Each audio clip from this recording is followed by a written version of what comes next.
Malaysia is not at all what you think it is.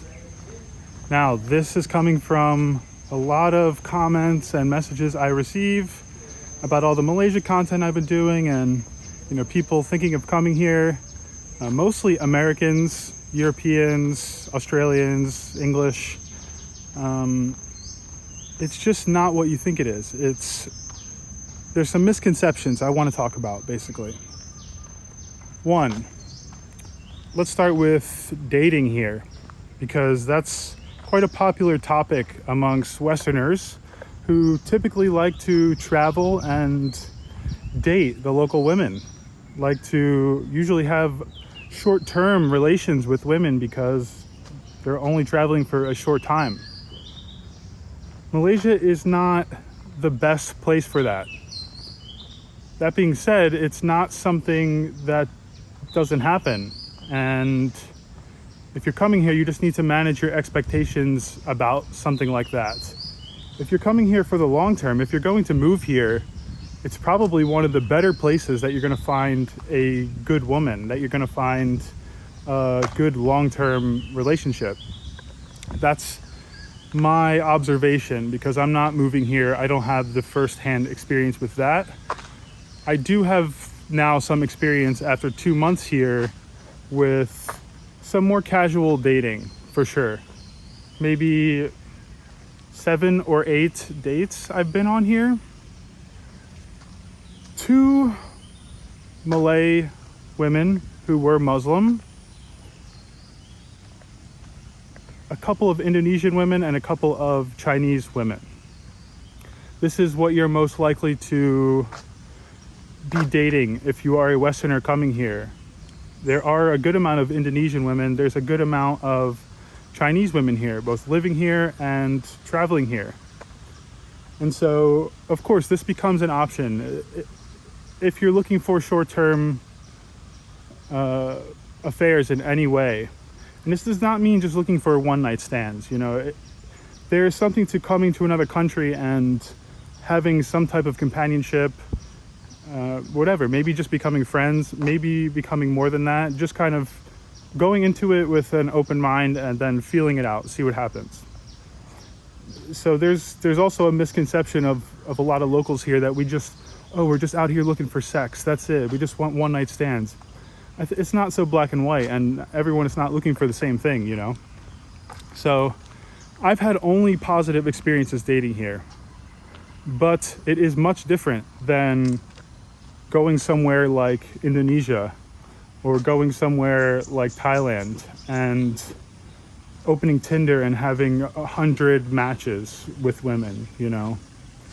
It's not quite that, but I feel like I've had more quality dates and connections with women here across the board, for example, than Thailand, where it feels a lot more money focused, more about your financial status and your status socially, maybe your status on social media, stuff like this. That's my experience. So I think as long as you have this in mind, you have these expectations, or you actually come with no expectations, you will have a very positive experience dating. Just don't lead anyone to believe the wrong thing. Don't pretend you're moving here and whatever just to try and date more local women or something. That's not the move. But yeah, I was pleasantly surprised after spending a little bit of time here how things have gone. So that's my thoughts on dating here. And because I get a lot of comments and questions about it. And I also get a lot of questions about the food and people assuming that you will get sick eating these buffet style, here they call them mamak, food, where it's kind of sitting out for a while, maybe. Ideally not. Places are supposed to manage hygiene standards with how long they keep the food out, based on how long they're open, how quickly the food goes, what time they should be making the food, stuff like this. and of course keeping clean with washing their hands and stuff. So yeah, I mean, there is a certain level of poor hygiene in certain places. Of course, it's unavoidable, especially more in maybe Little India, or even a lot of the places I eat, the Indian Muslim places, the Nasi Kandar places, I think are known to that there's a chance that the hygiene is a little bit less maybe than what you're used to in like Western standards. But I've not gotten sick, and I eat these places every single day, 2 times, 3 times a day. And yeah, I've not gotten sick.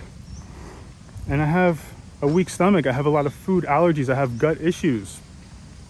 And I've not gotten any type of food poisoning or sickness unless I ate things I was allergic to. Clearly ate something I was allergic to, you know?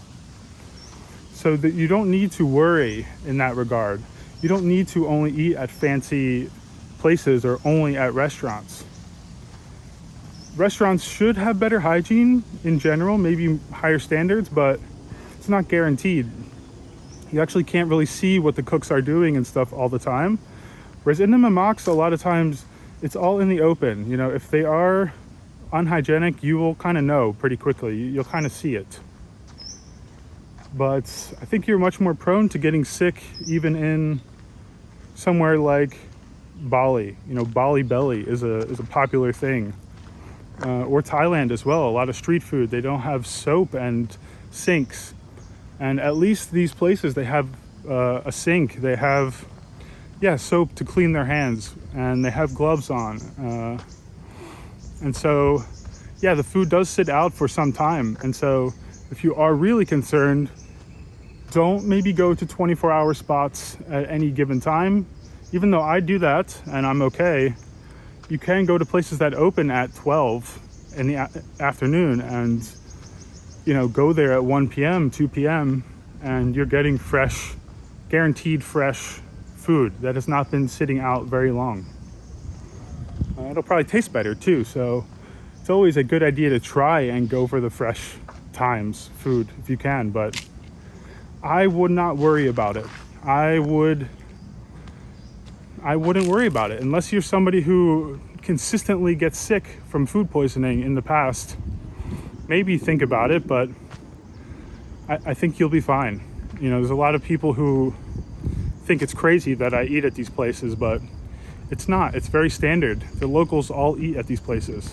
So yeah, I wouldn't worry about it. Another thing I want to touch on is it is not just a crazy, big, stressful city here. You know, I spend most of my time in Kuala Lumpur, in the main city, in the capital city. And depending on where you're at, of course, it can be busy. It can be very city-like. But to me, it's a far less stressful big city than most or all other big cities I've spent time in. New York City, Bangkok, cities in Europe, you know, are just more busy, more stressful to me. Even places like Amsterdam and Berlin, I think, can be a little bit more stressful in general than here. Here you have a ton of nature throughout the city, which keeps the mood positive, and you can situate yourself in an area that is not super busy. It's not crazy on the sidewalks or anything like that. Sometimes I thrive on this energy, and so for me it can be good. But you have the option to easily get out of KL, you know, easily get out of the city, 30 minutes, 1 hour, 2 hours, depending what you're looking for. If you're looking for just a more quiet area, you can go 30 minutes outside the city and stay. If you're looking for beaches or, you know, some hills, some mountainous type thing that's more cool, there is places to go that are not that far. I've been touring around the country a little bit recently. I've not really gone to the eastern part yet. I've mostly just spent time on the west. And so, you know, I have limited experience, but I have more experience than people who just have been here for a vacation for 1 week, or who came here for a a visa reset in another country or whatever it is.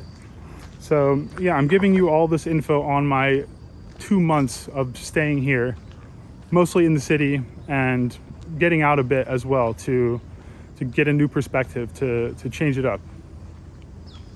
So it's not a place that you just need to come for your visa run. You should definitely consider just booking a month, staying a month, 2 months, and I think you'll get a lot of value out of it. And it's an underrated place. Okay, another thing that is quite a popular topic, maybe the most popular, would be racism here.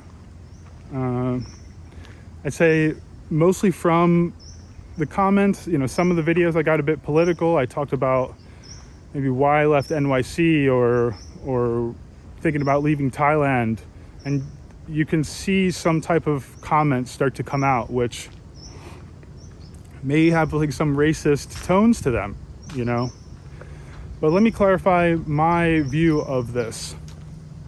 As a Westerner, you do not they're not prejudiced toward you. I don't feel any type of racism toward me at all. Not at all. If anything, people are extra excited to learn where you're from and your story and why you're here and how you're enjoying the place, if you need help, if you need tips. Now, you don't want to treat everybody like just going up to people asking constantly for where to go and stuff like this. But in general, people will come to you. People will start conversation with you. And so naturally, you start to do it as well. And it's very easy to spark up chat with people. And you don't feel any type of tension racially or anything like that. I think a lot of the racist type stuff is more toward like Indonesians, toward Bangladeshis, toward even like Eastern Malaysia. I think there's a lot of clashing between the West and the East of Malaysia, more than people are led to believe, just from speaking to people on both sides. There's a clear thing there, and in the comments, you get this feeling. But I will say, as much as I don't like the idea of any racism or whatever going on, it's not directed at me. I don't feel it in my day-to-day ever. But it's there in the minds of some of the folks here. But that's just, you can't really judge too much something you don't know a lot about, something that is very cultural, something that is very rooted in religion. It's fine not to like it and not to agree with it. But as long as there is quite a peaceful atmosphere going on, and you don't feel this harshness in your real life, maybe don't look at the comments on like political style videos. Maybe that's part of it. It's like, if stuff bothers you like that, then you can steer clear of it pretty easily. Sometimes I like to start conversation about this kind of thing. I like to talk to locals about some more sensitive topics like that, because I'm not going to get bothered by it. Even if it's directed at me, I like to get this understanding of how people here are thinking. And so I wouldn't ever consider this a point not to come to the country or not to spend time here. People kind of get the idea that maybe people are too anti-gay and too anti-LGBTQ here.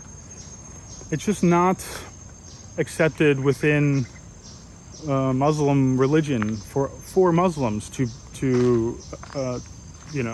define themselves that way. But they don't actually have any issues with non-Muslims here who are gay or trans or whatever. Maybe it's less common for them to see, and it will stick out to them in a way where they can't help but have some sort of thought or reaction or something. And you have to just understand that this is not New York City. There's not every other person on the street is not gay. If you're in New York, you just, you become so accustomed to it that like it's just how you're used to living. It's not something very different to you than you see on a regular basis. So yeah, it just becomes the norm. But yeah, I think I wouldn't be concerned if you identify this way. I wouldn't be concerned coming here. I think you'll find just as many people who are, if not most people, very willing to be friends with you and interact nicely with you if you're just friendly with them. It's more about human to human decency and being nice to one another, more than how you define yourself, how you look, or anything like that, your choices in life. So yeah, I think a lot of the thoughts that people have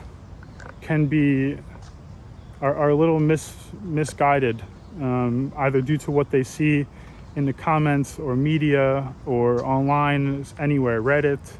It's like you have to really come here for yourself and experience it.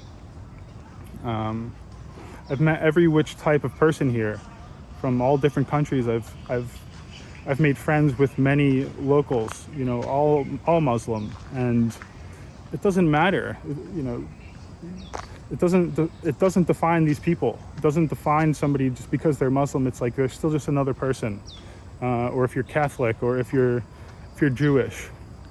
That's another thing. There are some comments about like, oh, I think this, like talking about me, like, oh, I think he's Jewish, guys. I think he's like, he's for Israel kind of thing. Of course, there's going to be these outliers of people who just want to stir up a little bit of trouble, or something like that. And I get that there's some serious things going on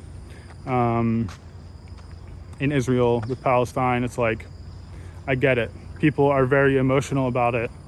And so, yeah, there just has to be an understanding about why people are reacting a certain way. And instead of like trying to fight back, start an argument back, if you kind of respond nicely, you're gonna get, the person's gonna immediately kind of disarm themselves and respond nicely as well. And if not, it's pretty rare, and that's just how things go. There's going to be a small minority of people who are maybe hateful, or just don't want to, or maybe they're very close to the situation, whatever it is. But yeah, I don't experience much of that at all, especially not in the real world. Just a small bit in the comments that can make you wonder, like, oh damn, are these people all very racist? Is this a hateful society? No, it's not like that. The internet is a different place than the real world. It's just how it is. In any country or sector, genre, niche, you will find like some pretty nasty comments, some messed up comments on YouTube. A lot of creators, they don't even like to read the comments because they don't want to get emotionally triggered. They don't want to get upset on a regular basis. But I think part of building a community, and yeah, you need to interact with the community. And so I read all the comments, and so I see everything. But it's not a hateful society. It's a very accepting society overall, period. So yeah, those are like the top things I wanted to speak on, because it just comes up on a daily basis now. I get a lot of like Instagram direct messages, and the comments are overflowing in every video. People still aren't really sure if this place is for them, compared to somewhere like Thailand. And a lot of people say like, hey, if you're into nightlife, if you're into partying, Thailand is for you. If you're a family-oriented person, then Malaysia is for you. It's not black and white like that. Somebody could be a party type and also family-oriented, Or somebody could, like me, could not party at all, not drink any alcohol, and still love Thailand, for example. You know, it's not just what you think it is, maybe. And so it's not like one type of person fits in one place. You know, I don't think that I've yet found like a place that I want to settle down permanently anyways. So I think you really have to try spending a good amount of time in each place. And the reason I like to compare things is because I've spent a lot of time there, and there's a ton of people now who are thinking of leaving their countries.